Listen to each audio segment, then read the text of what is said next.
നമസ്കാരം സുഹൃത്തുക്കളെ. ഇത് തമിഴ്നാട് ചെന്നൈയിലാണ്. ഇവിടെ ദേശീയ പണിമുടക്ക് എന്താണെന്ന് പോലും ഇവിടെ ആളുകൾക്കും അറിയത്തില്ല എന്നാണ് എൻ്റെ വിശ്വാസം. ഇവിടെ കേരളത്തിൽ ഇന്ന് ദേശീയ പണിമുടക്കാണ്, അവിടെ നിശ്ചലം ആണ് എന്നാണ് എനിക്കറിയാൻ സാധിച്ചത്.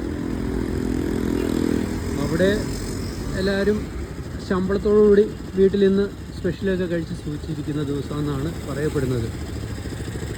എന്താണേലും ഇവിടെ കണ്ടില്ലേ, ഓട്ടോറിക്ഷ ഓടുന്നു, തൊഴിലാളികൾ പങ്കെടുക്കുന്നു. ഇവരും തൊഴിലാളികളാണെന്ന് എൻ്റെ വിശ്വാസം, പോരാളിമാരൊന്നും അല്ലെന്നാണ് എൻ്റെ വിശ്വാസം.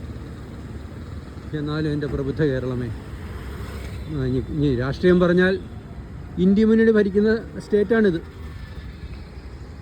എന്താണേലും കൊള്ളാം. ഇവിടെ വേണമെങ്കിൽ ഞായറാഴ്ച കൂടി പണിയെടുക്കാൻ തയ്യാറായിട്ടാണ് ഇവിടുത്തുകാർ നടക്കുന്നത്. സാധാരണ ഒരു ദിവസം തന്നെ ഇന്നും. ഇതെല്ലാം ഇതിനപ്പുറം അങ്ങോട്ട് പോസ്റ്റ് ചെയ്തിട്ടും പ്രബുദ്ധ കേരളത്തിനൊന്നും പ്രശ്നമല്ലെന്ന് അറിയാം. എന്നാലും വെറുതെ ഒരു സമയം പോക്കിന് വേണ്ടി ഞാനും നിൽക്കുന്നേ ഉള്ളൂ. ഇവിടെ ബസ് ഓടുന്നു, ഓട്ടോറിക്ഷ ഓടുന്നു, എല്ലാം സാധാരണ. സർക്കാർ ഓഫീസ് വർക്ക് ചെയ്യുന്നു, എല്ലാം സാധാരണ. പ്രൈവറ്റ് ആയിട്ട് എല്ലാം. ഇവിടെ ആരും തടയാനും ഇല്ല, ഒന്നുമില്ല. ഞാൻ അങ്ങനെ നോക്കുമായിരുന്നു. ഓക്കെ, ലാൽ സലാം സഹാക്കളെ. ഇന്ത്യ മുന്നണിക്ക് ഒരു പ്രത്യേക നമസ്കാരവും.